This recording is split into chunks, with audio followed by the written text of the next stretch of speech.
Hello, good evening, folks, and welcome to another episode of This Week in Interview with your and folks who have accomplished so much in their life because of their training, because of their experience, because of what they do for work. And as the host of This Week in Interview, I get to speak to this wonderful folks a variety of aspects of our lives, or the politics, economics, our health, our culture, and so on. And so tonight, I have a very special guest, and she is an author of her book. But before I go there, let me give a special welcome to those of you in Dominica who may be listening to us on or watching us on RVR Jams Radio Digiplay Channel 59 in Dominica, and also Radio SBE in the Toronto market. They bring this week in interview live as well. As well as you may be watching us on Facebook, on Instagram, on Roku, on TDN Radio. There's so many ways that you can tune in. Check out the YouTube channel, both This Week in Interview YouTube channel and TDN YouTube channel and This Week in Interview. I have two YouTube channels. But welcome to you. And without much further ado, I'm going to introduce you to my guest. She's a very special guest. She just released her new book called Chocolate, Chips, and Cola. And she's joining us all the way from the United Kingdom. Uh, uh, Join me in giving a very warm welcome to Miss Fanalia Nestor. Fanalia, it's a pleasure to have you. Thank you so much for being my guest on this weekend interview. And thank you for having me, Pastor. You do call me pastor. I'm not a pastor. When I was young, my mom wanted me to be a priest, but that didn't Oh, work out very well. I'm just Anthony.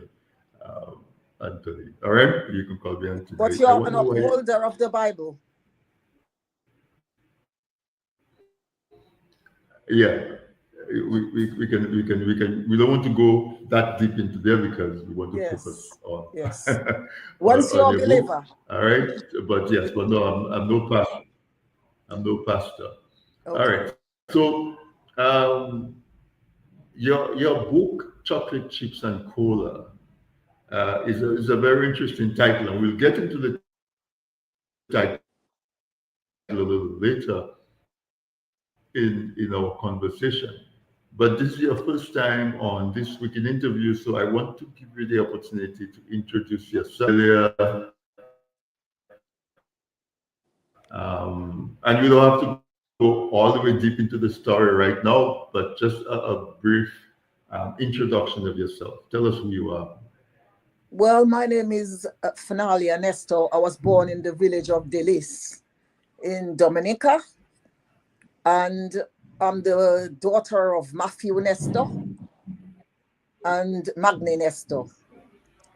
And I'm a member of 5 siblings. Most of them are now deceased. Well, you know what the world is like. Some of us are here, some of us have gone.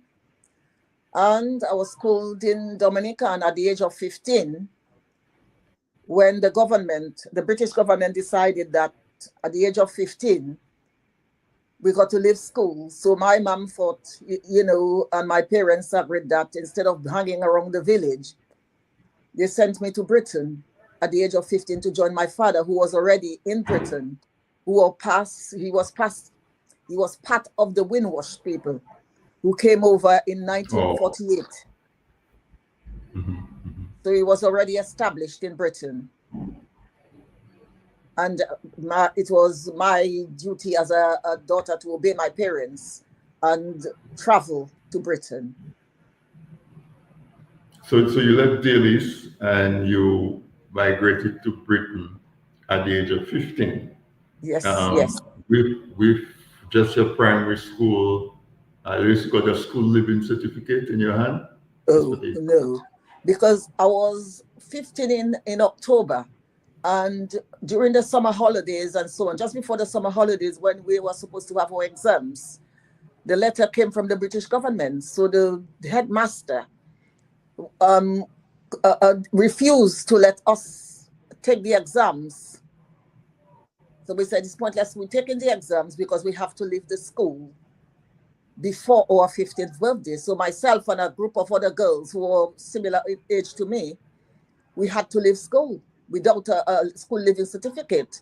And it was quite heartbreaking at the time because I was one of the top students in the 7th class, which was the highest in the school. Standard 7. It was standard 7, you said, right? Yes, it was in standards. That's the way they think standard 1, 2, 3, 4, 5, 6, 7. And 7 was the highest standard in the school.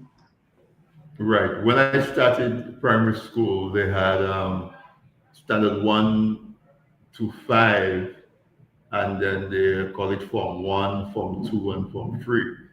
That you was get to Form 3. Yeah. Yeah, you got to Form 3 around age 15, and then you finish Form 3, and you get a school leaving certificate. So I guess the same kind of thing called Standard 7. Okay, so, and you left Dominica what month? I left Dominica in September 1959. And my So 15th birthday was in October 1959. Right, and so you got I'm to so ease sorry. My 16th birthday was in October 1959. 16th birthday, right? But I was talking about the change, because if you went up in September, did that give you a little chance to adjust to the temperature? No, we had no time, because in September it's already cold, and October, November, December, it's freezing cold right through to taking you to January, February. Even sometimes in March, you still feel cold. But with the change of weather in Britain, you will find in March, sometimes it's very hot, but in March it's as cold that can even get snow. The weather is so unpredictable. Right. You never know what you're going to get. You wake up one morning and it's quite warm, and you put on a jacket and you go out. And by the time you come in, it's freezing and you're trembling because you are not warm enough. So you can't predict the weather. The British weather, you can't predict it. Unlike Dominica, where you were coming from as a young girl, it was always hot. It was raining. Lovely. Mm-hmm. Yes. Yeah. So how was that adjustment? I mean, I'm sure you had culture shock. I don't know what Britain was back then, but how different was it? Yes, it was a bit of a culture shock to me and so on. Because, when I first saw snow, I went out to hold it in my hands because it's something I've never seen before. Right. My father had to say to me, it's very cold outside, get in. And another thing that happened to me with that weather, I was on my way to work, and I was working during the day and going to evening classes. And I looked out and the sun was shining. So I dressed in a short sleeve blouse, which I had traveled with, and a floral skirt, and I'm going to work. And I reached outside, and it's like my arms were frozen. Immediately, but knowing I right? was going to be late, yes, knowing I was going to be late, I didn't want to go back in the house to change. And, I'm walking and seeing everyone in their coat, with their collars tucked in and so on. And I had no choice. But luckily for me, that one of my workmates was an elderly lady and so on, because of my age, they sort of adopted me. And everyone was sort of take care of me and so on. She went to her house and got a cardigan and brought it to me, so I was able to travel back home. Wow. It was awful that particular day, because it was so embarrassing, because everyone's got their coats on, scarf around there, and their gloves on. And there was I thinking, because the sun is shining, I didn't realize it was freezing cold outside. So that was quite a shock to my system. Yes.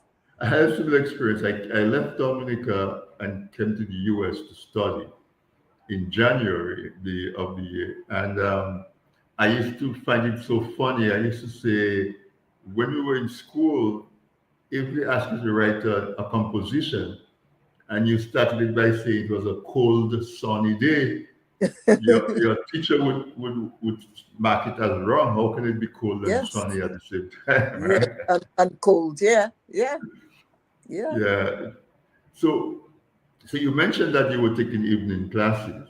So that means that you did not, even if you left Dominica deprived of the opportunity to get a school living certificate, when you got to England, that did not discourage you from educating Continuing. yourself and Yeah. continuing. So tell us about that part of your. Well, that was another shock again, because that's when the racism came in. When I went to school, I wanted to learn shorthand and to go and achieve my school living certificate, some sort of qualifications. Mm-hmm. When I asked for the courses that I wanted to do, the tutor took one look at me and she says, "Oh, we this course is full, but we could give you someone else and give you something else." Mm-hmm. And she gave me a literacy course, and I'm thinking, what on earth is this? But because I was already there, I said, okay, started it. When I started it, the things they were giving me is things that my little brother was doing, not comprehension or spell this word and so on. And she tried to give me all kinds of English tests. And I passed all of them, and I'm sitting there and so on watching her. She says, well, I'm sorry that we didn't give you the courses that you applied for, but the next term you could apply for it. So what she did, she had me teaching the students that didn't know basic English. And I find that quite annoying because I wasn't a teacher. She's having a cup of tea and a cigarette outside. And all these students around me, foreign students who didn't speak a word of English, and I had to be correcting them and helping them with their work. And it's not my job to do so. So when I went back home and I told my father, this is the situation I'm in, he made me leave. And I didn't go back to full-time education until I was an adult with children and managed to get, study psychology and so on, and got a grade in it, and English, etc. And that is when I began to accumulate, some sort of, qualification. Okay. And so what did you eventually do as a career? Well, I did social work. Mm-hmm. I did community work, because these were the jobs that was available. And if you wanted to earn a good living, a good wage, these were the jobs you go into. But this was go ahead. Yeah. And also, not only doing the work, also creating courses for people that were younger than I was. A team of, it was just not myself, it's a team of 6 women, organizing, setting up courses to get these younger people who had, some of them had children at a young age, did not complete the education, and they needed some sort of footstep to get up the ladder, of success in their career. So we managed to get funding and set that up, and we call that the Working with People courses. So we had training day, and sort of we borrowed a computer from IBM, which was one of the first technology computer company in Britain. It was it was built like an old black and white TV set. I don't know if you've seen one of them with the long back. I know. Mm-hmm. But, it gave them an idea of what it was like, what a computer was, what you have to do to be a computer analyst, etc., etc. And a lot of them went on to higher education and managed to get good jobs. So you become a community person that worked with your people to help uplift them. To bring them up. Yeah, because in those days, as black people, you go to what they used to call a labor exchange. And there was a queue for the white people and a queue for the black people. And it doesn't matter how highly educated you were from the Caribbean, you were in the black queue. And the white queue maybe can string a sentence together, and they will sit at the typewriter polishing their nails or having a cup of tea. But, there they were in the office. And no matter how high you were, there were people with quite a lot of knowledge who left Dominica and other islands in the Caribbean to travel to Britain. Some of them were bankers. And then, you know, they were forced to work in British Rail or the buses, the hospitals, etc. So Yeah, it you was, had to do what to do survive, huh? yes, yes, yes. But tell us about the good aspects. What did you enjoy about your new home? What, because as a 16-year-old, you're full of energy and aspirations, and you're wide-eyed and excited and all of that. What did you Well, tell us about some of that?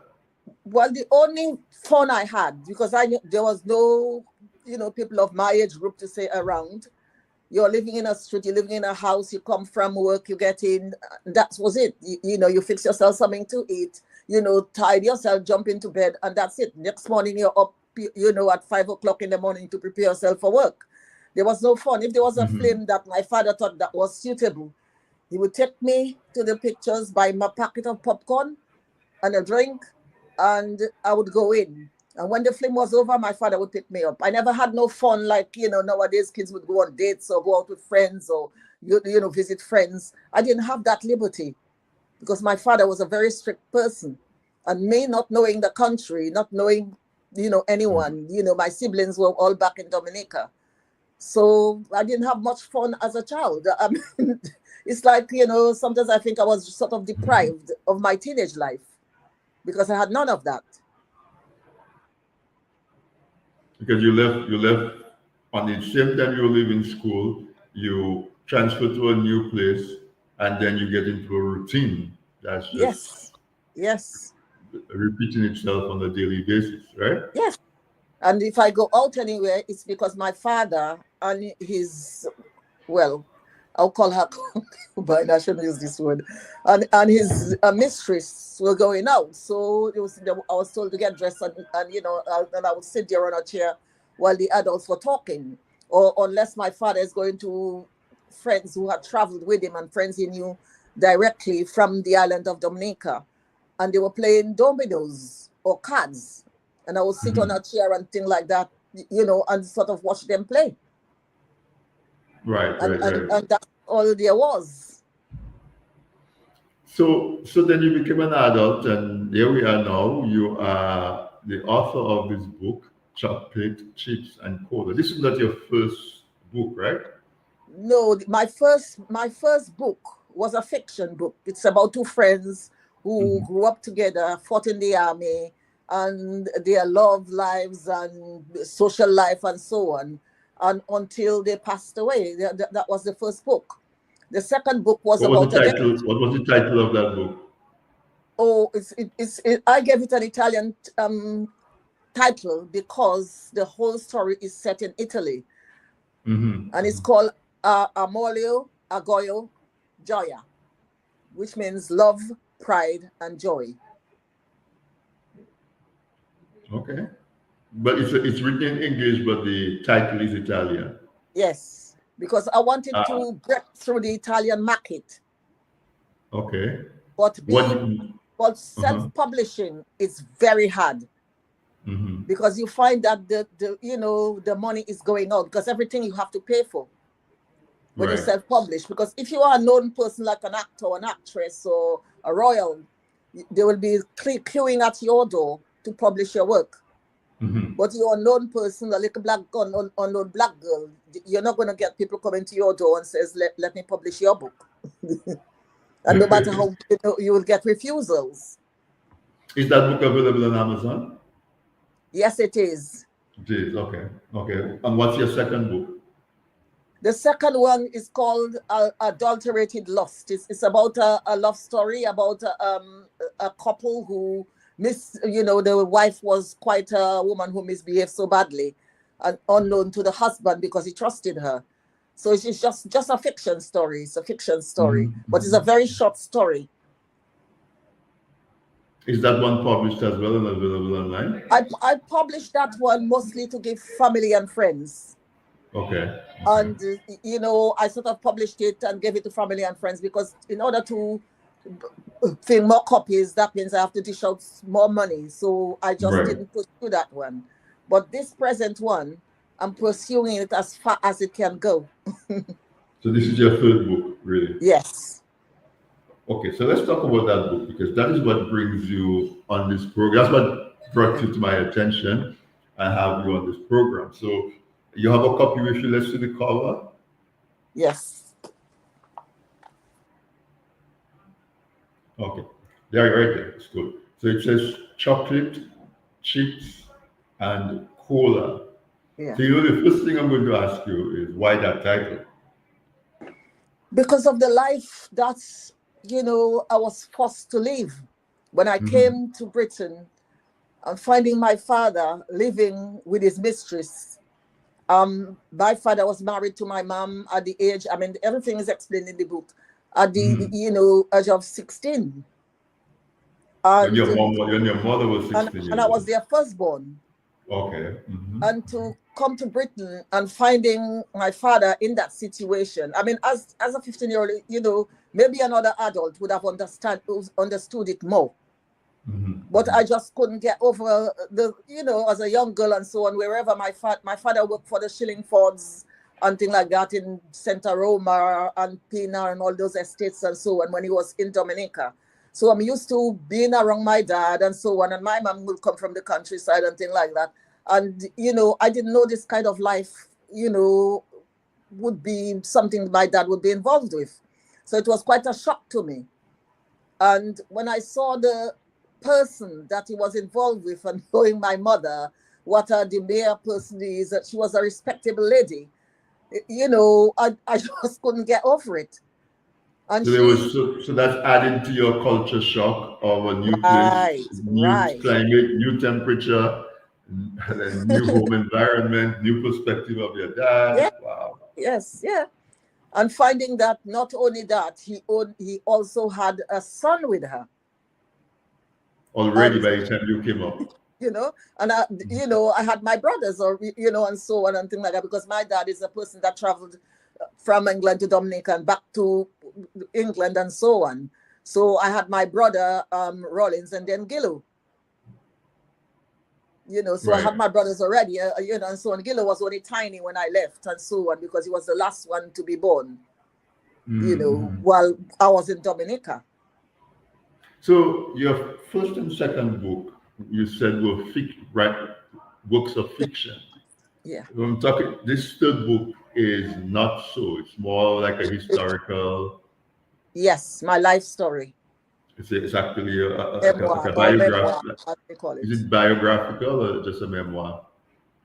Well, it's a memoir because it described me from the time I was a little girl, my Hmm. schooling, my everything, my trip to Britain, and my adult life, and my experiences during this adult life. Right. So, it takes you from Dominica, brings you to England, and all of the shocks to all the various senses, right? Your physical in terms of the temperature, weather, and so on, mental adjustment to a Life in, racist society or yeah, society that views you as different, and then yes. emotional because of the impact. Do you think your experience was like when you looked around you and you saw other immigrants? Do you think your experience was typical, or you think yours was a little more harsh than average? Well, since I've written that book, I get a lot of people stopping and saying, well, I read your book and so on, and I want to write my life story because it's very similar to yours. I've had a lot of that Hmm. type of feedback about the book. And one woman said to me and so on, and she's not even of Caribbean culture, she's of African culture. She said to me, I started reading your book and I was so engrossed into it. I'm going to hospital to have an operation. I don't want to read more out of it until I get to the hospital, because that will help me to get through my operation, although it's nothing to do with surgery. But she was so engrossed in the Right. book, you know. Hmm. It's a wonderful. Well, I should say wonderful story, but it's great that you had that presence and a good memory, I guess, to be able to to remember some of this vividly. Were you a person who kept a diary of some kind, or I used to didn't write keep when you no diary, but because of what happened, you know, when you've had an experience and you felt it deep inside, it's very, very hard to forget it, to let go of it, to say, okay, that's the past. And it wasn't until I wrote it down and my daughter says to me, oh, mom, read me, you know, something of your book and so on. And I read some of it. And when I got to the end, I just burst into tears. And that was like a relief for me. You know, it's like it's something I had in my head. I had to put it on paper. And it's only when I put it on paper, it's like it was like a healing process for me. right, Because it was so horrible, you know, having a horrible experience, you know, as a 15-year-old. And then when you think you're getting married, thinking that person loves you, you know, you're coming out of that trouble that you had as a kid. And it's like jumping from the frying pan into the fire. And, you know, you're alone. Your mother is not there. Your father, the person that gave you the experience, the bad experience when you first arrived, is his lover. And, you know, you were brought up in a culture that children should be seen and not heard. right, You can't go being rude to adults or saying nasty things to adults because it would not be tolerated. I mean, that is our culture. Children right, should be seen and not heard. right. And this is Big People Affairs. That's Um, right. That's right. That's big people business. So, you know, it's like being caught in a trap and so on. And you know, you're not allowed to express your opinion. You can't do it. You just can't because of respect. Because my father was a very, very serious man. And he didn't very put much. up with nonsense. Right, right. So we're not quite at the half hour, but I think this is a good place for me to take a break because Yes. we're delving into areas that I don't want to be interrupted once we start going down that road. Okay. And so I'm going to take a quick break now, get a word from our sponsors. And when I come back, listeners, we're going to continue my conversation with Miss Fanalia Nestor. She is the author of the book Chocolate, Chips, and Cola. It's a biographical story of her life, leaving the island of Dominica, migrating to the UK as a young girl, 15 years old, just shy of her 16th birthday. The experiences, the culture shock, the climate shock, the social climate shock, if you want to call it that, because she talks about experiencing the disparity in treatment of people of African heritage and people of European heritage. That also she is courageously and bravely sharing some of the not so wonderful parts of her personal and family life. So it's a wonderful story. I know that you are intrigued and fascinated. So let's take a quick break. And when we come back, I will continue my conversation with Miss Fanalia Nestor. Thank Stay you. tuned.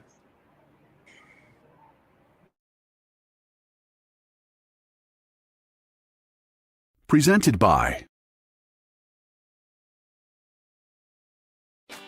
People say I've got a great smile. Well, I have to say, this is all thanks to the professional team at Beacon Dental Group right here in Dorchester, Massachusetts. I've got world-class dental care. Beacon Dental Group has expert and caring staff dedicated to providing the most advanced and satisfactory treatment in all aspects of oral health. Their services are designed to meet your needs and give you a perfect smile, too.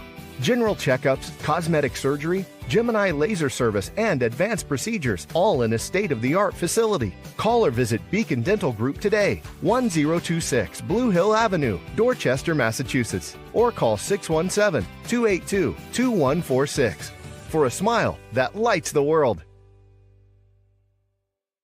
Running a radio station shouldn't be chaos. It should be simple, smart, and professional. With Joan Premium, your entire week schedule is beautifully organized and easy to manage. Real-time accuracy keeps your listeners in sync with every show. Your visitors and audience sees the right schedule every time, wherever they are. They can even choose different time zones. From analytics to social media and native app integration, Joan Premium is the professional tool your station deserves. You're never alone. We provide priority support for active license users. We're building a community. Connect with broadcasters worldwide through our Joan Community Hubs. Choose your plan, annual flexibility, or lifetime freedom. Get Joan Premium today. www.gndenterprisesinc.com or call 877-698-9894 for more information. Every bestseller, every life-changing story starts the same way, with a single idea. The question is, will yours stay hidden, or will it shine for the world to see? At G&D Enterprises, Inc., we don't just make books. We bring dreams to life. From first draft to finished masterpiece, we're your partners in editing, design, publishing, and even audiobook production. Your book's cover is your handshake with the world. It has to captivate. It has to invite. And once readers open it, every page must deliver a polished, professional experience. That's our promise. Great stories deserve great polish. Our editors sharpen your words, enhance your clarity, and protect your unique voice, because your story deserves nothing less than excellence. Stories aren't just read anymore, they're experienced. With professional audiobook production, your words travel beyond the page and straight into the hearts of your listeners. And when you're ready, we'll guide you through publishing and KDP setup so your book doesn't just exist, it thrives in the marketplace. This is more than publishing. This is your legacy. Whether it's your debut novel or your fifth big release, we bring the expertise, creativity, and personal care that turn writers into authors, and authors into legends. The world is waiting for your story. Don't let it stay in the shadows. Partner with G&D Enterprises today, and let's publish the book only you can write. Visit gndenterprisesinc.com/book-design.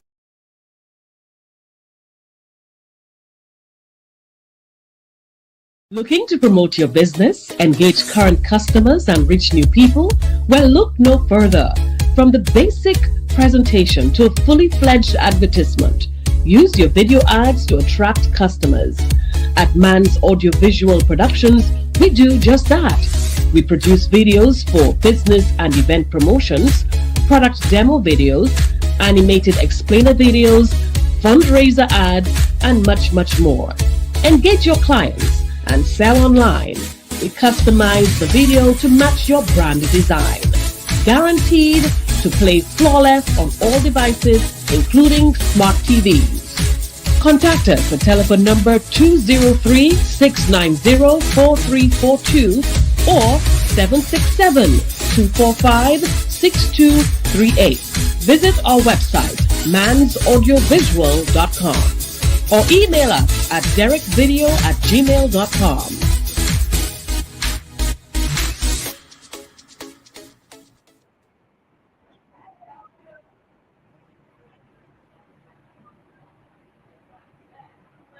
All right, so welcome back, folks. Thanks for staying with me through the break. You'll catch me in a relaxed mode, but I'm excited. I'm excited about today's conversation with Miss Fanalia Nestor, originally from the village of Delis. Some of us say Delices, but it's Delis, it's the French.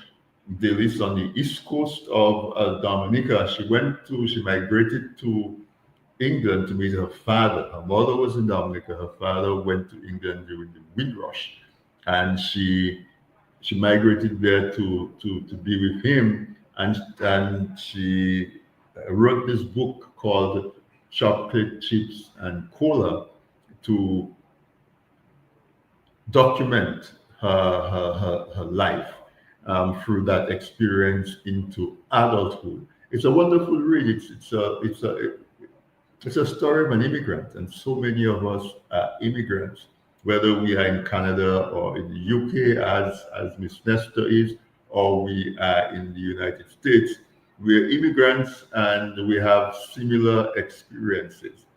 I have a similar immigrant experience where I left Dominica and I arrived in the US on my 20th birthday to go to college in January, and I have this not as similar story because for one, the experience of a male is usually very different from the experience of a female. Two, I had gone through secondary school plus A-level college by that time, and three, I went to the US instead and not the UK. But and I went up specifically for education, not to meet a family member. And so makes the idea of there is some variance in the story, but the story of leaving your home to go settle in another person's country has its similarity no matter where, whether you came from Africa, you came from the Caribbean, you came from a different European country, and you went to wherever. There's this poem, I keep looking for it, I need to find it, that says that nobody leaves their home voluntarily. You leave your home because you pushed. You're pushed out of your home. There has to be some voice in your head that's pushing you up, circumstances, whether it's for survival, whether it's for better opportunity, whether it is to go against some kind of existing condition. You don't wake up once. Yes, there are people who are adventurous and they travel, but outside of that, nobody wakes up one morning and says, I'm going to leave all of these that I'm familiar with and just thrust myself into a whole new experience, unless there's something pushing you out. And so I love this story, chocolate, chips, and cola. I asked Miss Nestor to hold up the front cover of the book again so folks can see the illustration of it. Hold up the book, let them see the book that we're talking about. And it has the flag of Dominica prominently, and it also has typically, things that are British, the Big Ben clock, the bus, and so on. So we talk about the book, Miss Nestor. What I want you to do is, what is chocolate? Unless it's going to give away too much of the story. What is chocolate? It will what is give a chips, big cola? away, but If if you you give too much, okay. So the audience need to find out for themselves. Get the book to find out what is the chocolate part, what is the chips part, and what is the cola. Right? well, if you think of, go ahead. Go ahead. Yeah. If you think of a young girl living in a situation where you're bullied, don't do this, don't do that, don't do the other. You can't use the cooker. Did you put money in the cooker? Blah, blah, blah, blah, blah. And you get to a point where you can't use certain items.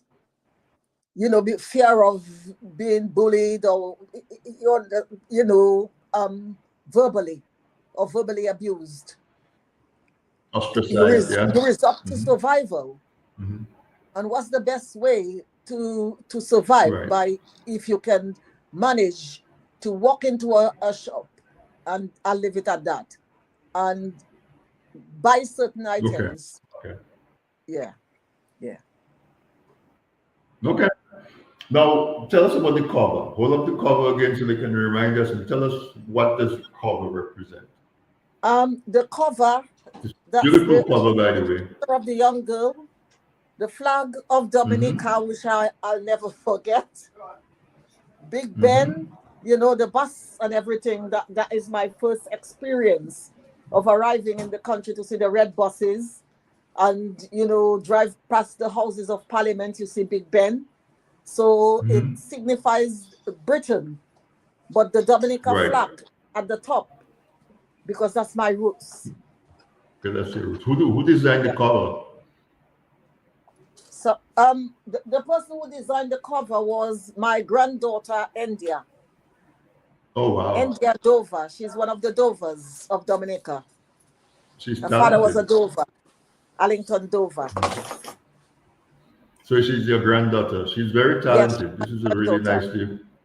Yeah, she managed to capture so many different themes and incorporate them into one piece of art. Yes, yes. So Okay, she's very so artistic. there she's it's obviously so, and it's all blended really nicely together, very Could you, nicely could you, together.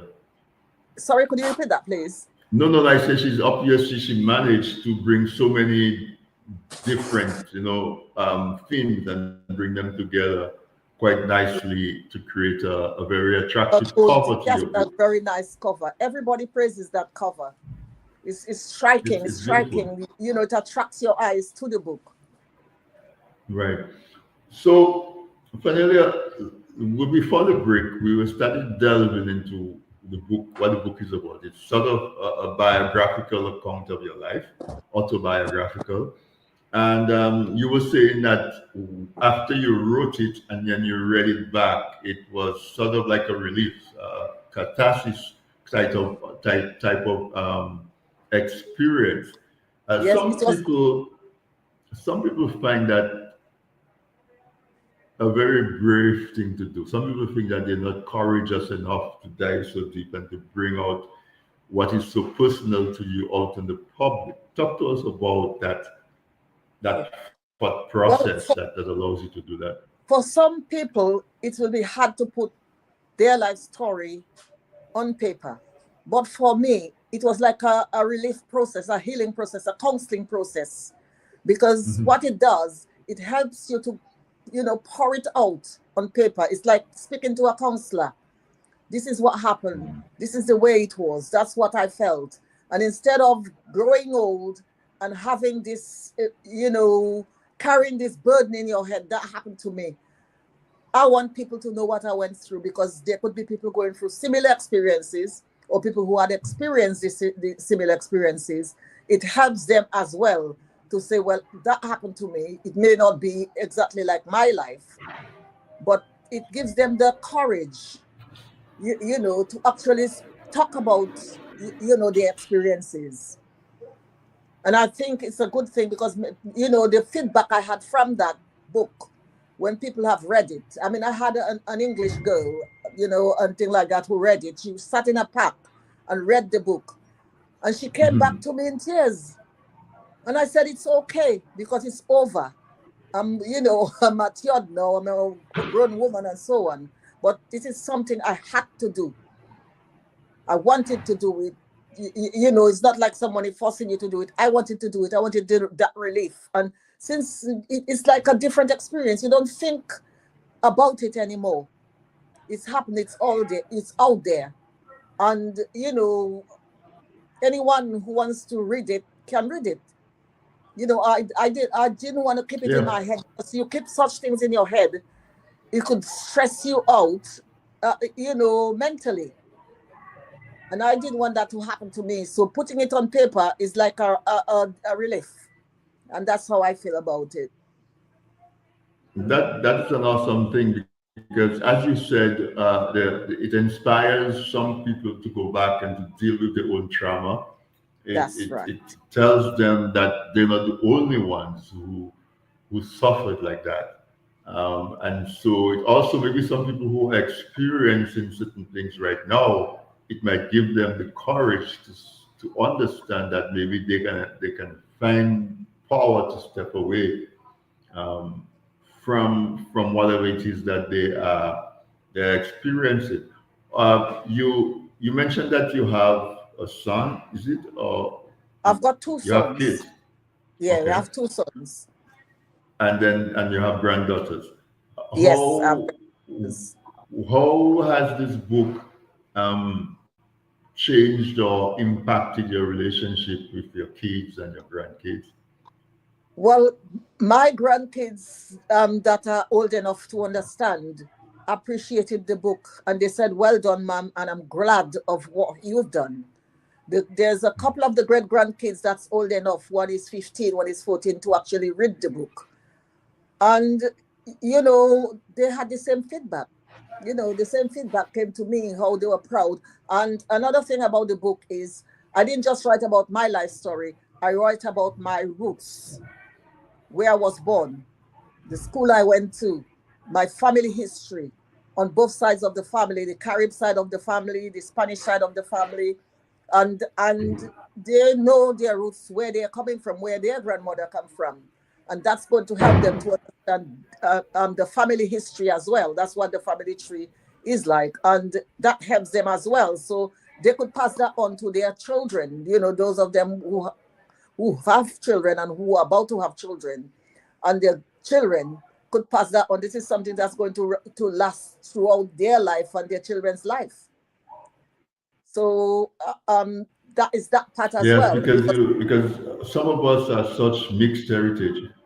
Yes, we have. Yes. No, go ahead. No, as I was saying, and so on. Because you're from Daly's. The Carib side of the family, the Spanish side of the family, the racism, that they brought with them, and so on.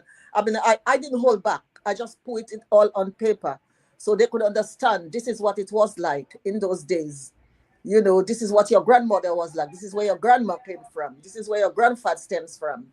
And that's the experience that, your grandmother had, and your grandfather had. And this is the work they did. And this is what she was like, an idea of what the grandmother was like and things like that, how hardworking she was. Because, the people of Delis are mostly farmers.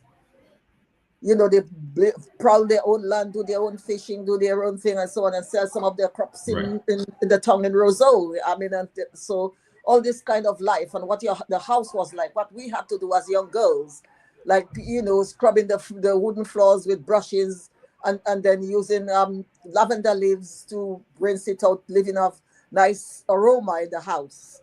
What it was like. There was no TV or piano and things like that. And, my uncle played the guitar, with folk songs and so on. And we all sat and listened. The religious side of it, the Catholic side of it and so on. And having first communion, confirmation and all these sort of things. I mean, this is different in Britain. So they know about this type of life. So if somebody asks them about their life, about their grandparents, where they come from and their experiences, they already know, and they can never forget because the book is there to remind them.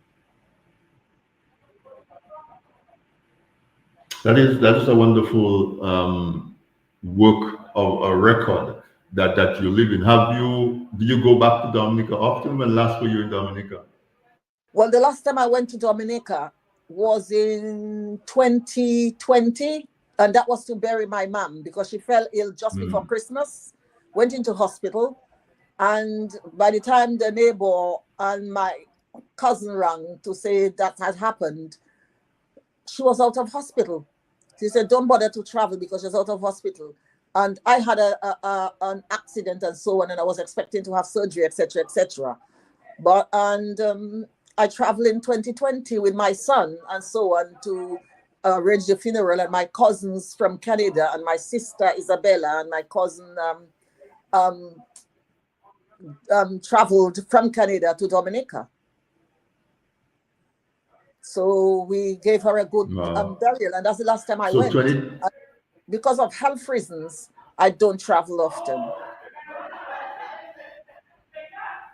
Okay, so 2020, and you left Dominica in 1959 for the first time. Very different, or is still very similar? Dominica has changed a lot. No, I know it's not the first time you went back, but I'm saying when you left Dominica in 1959 and then you... Yes, because gone are the days when you had to travel through the mountain into Platine. The Platine, that area close to Grand Bay. And you guys used to go that way, with your suitcase on your head. Or at times, I mean, as a young girl and things like that, I was, 13, 14. But, growing up with eating fresh fish and fresh food and so on, we were strong. And I was able to carry 2 bunches of banana on my head, and that was nothing because I was strong. When my grandmother wanted to sell her bananas, I put the two bunches on my head and travel to, Platin and sell it, and bring the money back to the village for my grandmother. So, I was used to, we didn't have this, how I would put it, we didn't have a bus stopping outside the door to blow the horn and then you get in as the people do now. Because the bus stops you outside your door nowadays. Right. And everywhere's pitched. And those days were dirt road. Right. Dirt road. So as you're walking, you got the trainers. The water used to squirt right out of the trainers. As you walk. If it's raining, and you used to get soaked. So by the time we get to Platin and things like that, we used to have to carry extra clothes to change when we get to Platin. In order, if we miss the bus, you have to just pray to God that you get one of those government trucks to give you a lift to Roseau, or else you start trekking to Roseau from Platin, which is close to Granby. I have hiked that trail from Roseau, go to Soufriere, and you go up in the back of Soufriere by the Sulphur Springs, and you get to I think it's Tetmon or one of them, and you go down, end up by the White River, and then you get to Dalis.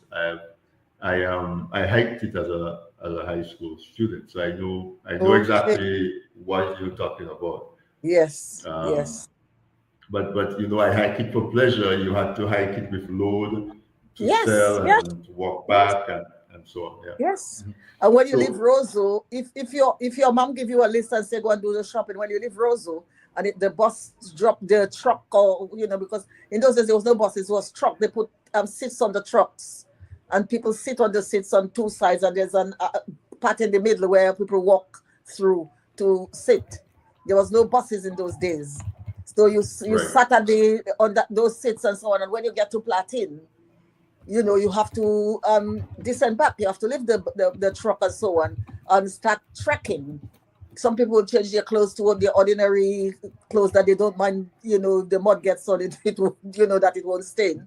And you walk up this hill until you get to the head of that forest, that mountain. And then you trek down and so on. And when you get to the right river, if the river is flooding, the men of the villages have to, sort of form a line with holding onto a rope to let we women, for they take your suitcase proof first, and then you have to hold on to the back of these people until you get to the other side of the river. That's the only way you could cross it, because there was no bridges. It was a tough time. But it was a tough life, and you were doing that at 15, 14. Yes. When you're used to it, you don't see it as a chore. You don't see it as a chore. It's something you're used to.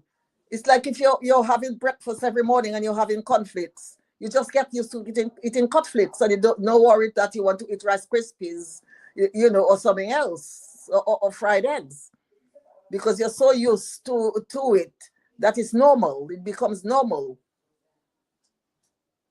Yeah, and the thing about it is that when you look back and you see where you came from, where you started, and you've been blessed that you can see your grandchildren, and you see your grandchildren, what they are achieving.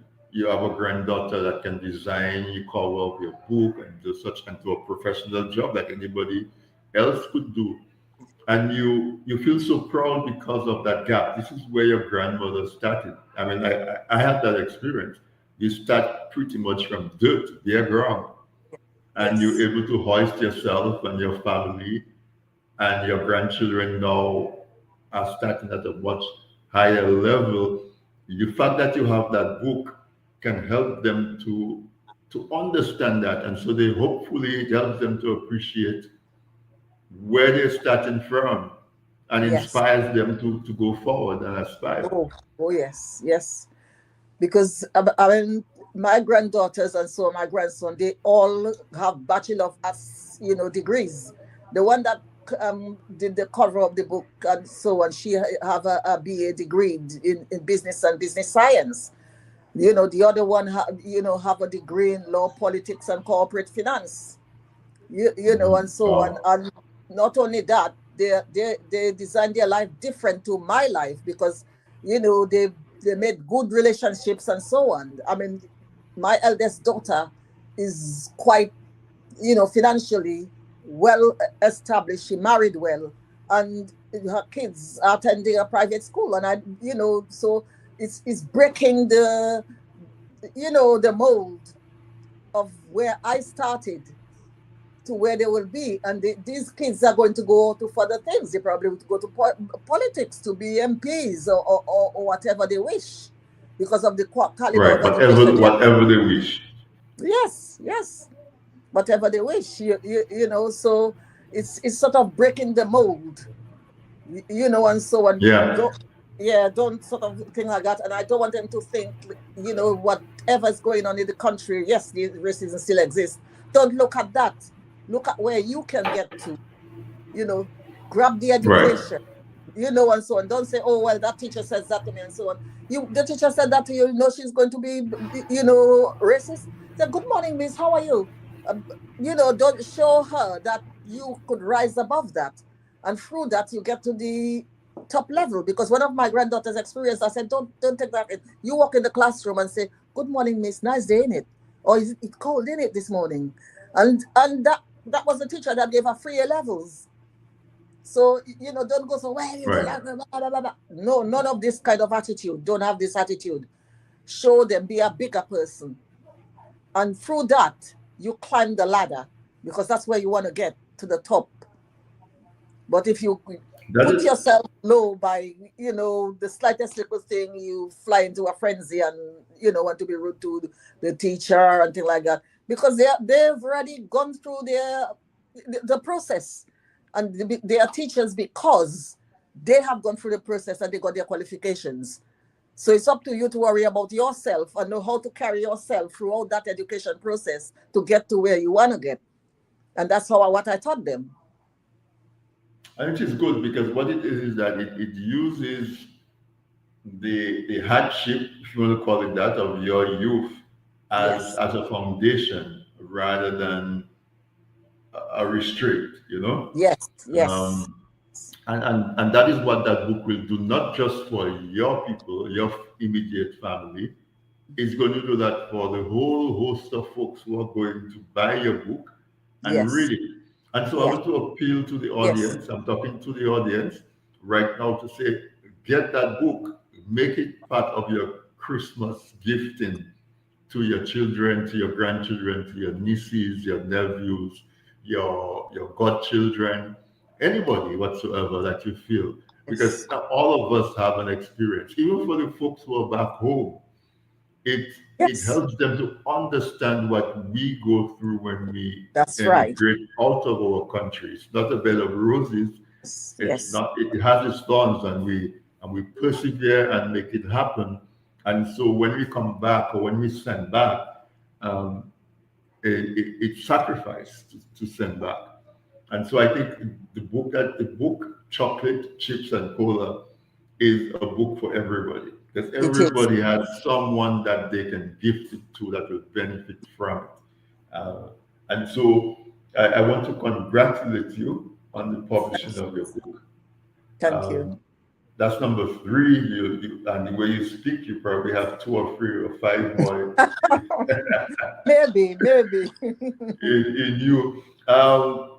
We spoke about just the very genesis of you coming to England. We didn't speak too much about you as you got into adulthood, young adult, mature adult, to where you are now sitting as what appears to be a very comfortable woman watching your grandchildren and so thrive and your children thrive. Do you want to share a little more about you personally, or are we going to let them buy your book to find out more? But with me and so on, I mean, it's like the situation I was in, I wanted to rise above it.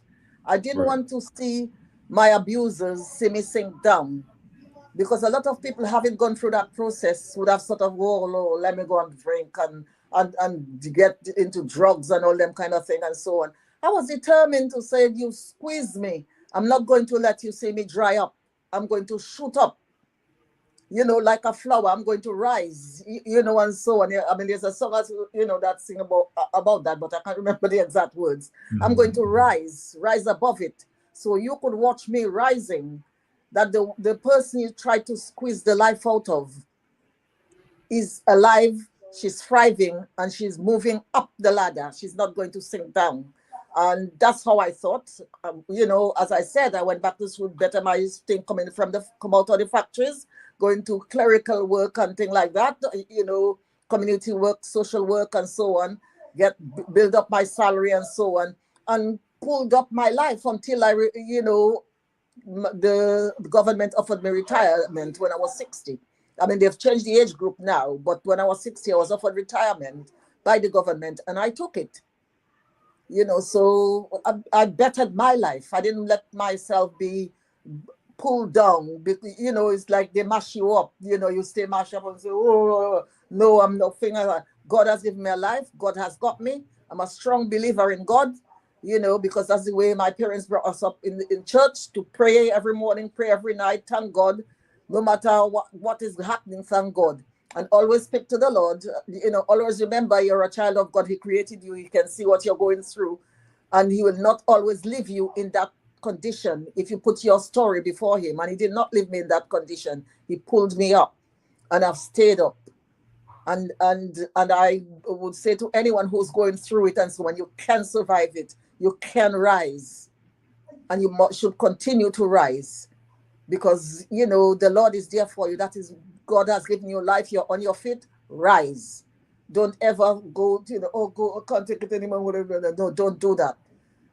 Because, what's the point? You will be beating yourself down back to where you were. If there's nobody oppressing you, you're on your own, your kids are thriving, rise up. And that's what I did, believe in my God. I'm a strong, strong believer in God. Very strong believer in God, because if I'm to talk about this part of my life, people will think, gosh, that woman, how could she be saying that? She's crazy, or is she drunk? They will be thinking, because I'll tell you, the experience I've had with the spiritual world is out of this world. And I'm seriously thinking of writing a book about my experiences with the supernatural world from the time I was 13 years of age. So we look forward to that book. And as I said, congratulations again on the publishing of this one. Thank you. Hold up the cover, let them see it. It's called Chocolate, Chips, and Cola by Fanalia Nestor. FS Nestor. Chronicling her life as a young girl, leaving Dominica and going to the UK, finding her feet, finding a way to thrive, overcoming her challenges, and just really inspiring readers to fight your battle, whatever's in front of you, and give it up. And I encourage you to get that book. It's available on Amazon. You can find it there, and make it part of your gift giving this Christmas. The holiday season is coming up. Make it part of your gift giving. It will bless whoever you give it to. Buy 2 free copies and send it out. Let the kids read it. Let them understand the typical experience of an immigrant, especially an immigrant young girl who grows up into womanhood. And so, Fanalia, I want to tell you, I feel so honored that you made the time to spend an hour with us this evening on this weekend interview. I would love to have you back, because I'm sure we only scratched the surface. But I want to give you a final words to the listeners. Well, I'd like to say thank you to the listeners. And this is a book written from my heart. It's from my heart to the world, because Amazon is worldwide. Yeah. So it's not only people of color that will be reading it, it's people of all races, all creeds, all colors, all nations. It's there for them to see and read about my experience as a 15-year-old girl live in the island of Dominica, one of the Windward Islands. Not when I say Dominica, a lot of people tend to think of Haiti or Hispaniola, and I have to explain to them we are an island in one of the Windward Islands between Guadeloupe and Martinique. Right. You know, and it's a very quiet island. We are very peaceful people. That's why you don't hear much about it, because there's no wars or banter going on the island. We live a very natural, spiritual life. Most of the people are Christians. So it's a very quiet island. It's a nice place to visit as well. For tourism, it's the top island for tourism reported by the local British papers. The Guardian, I think, was one of the papers who put it at the top of the list for islands to visit for a holiday. It's a beautiful island.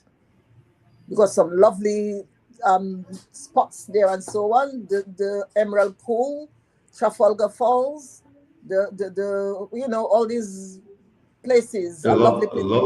A lot of highlights in Dominica now. Yes, yeah, it's a nice place to visit, you know, for a nice holiday, a good family holiday. If you want a family holiday, this is one of the places to go.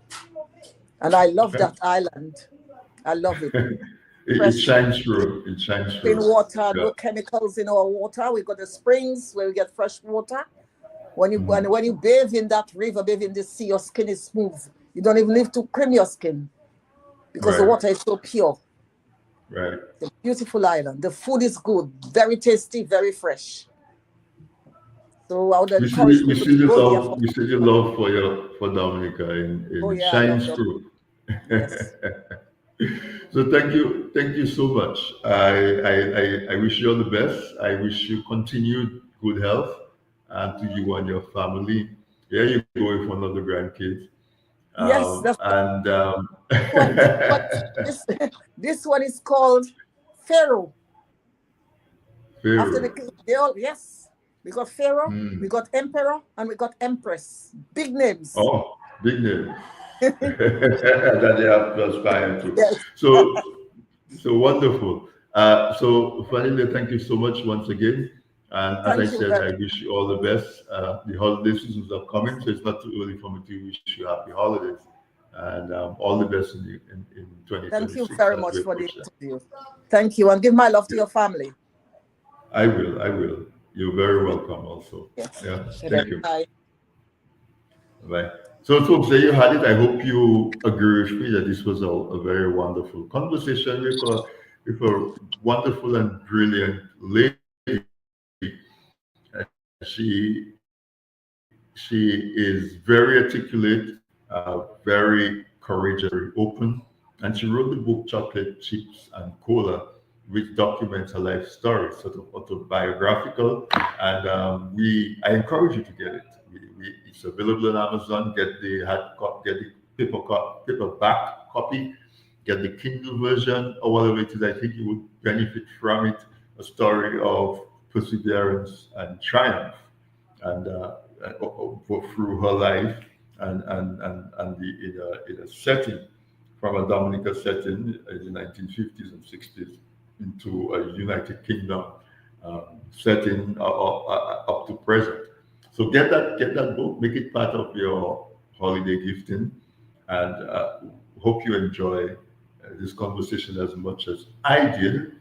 And I want to encourage you to give some feedback, give us some reviews on Amazon, and let us support these folks who invest the emotion, they invest the mental acuity, they invest resources in time and resources in money to bring us these wonderful works. I want to encourage you to partake and to support them. So folks, there you have it. I will see you next week for another episode of This Week in Interview. Next week we're going to have a continuation of our series in agriculture, right?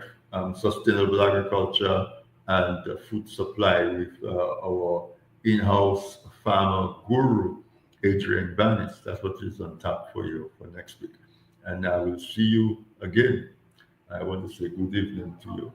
Have a nice rest of the week and a great weekend. Good night.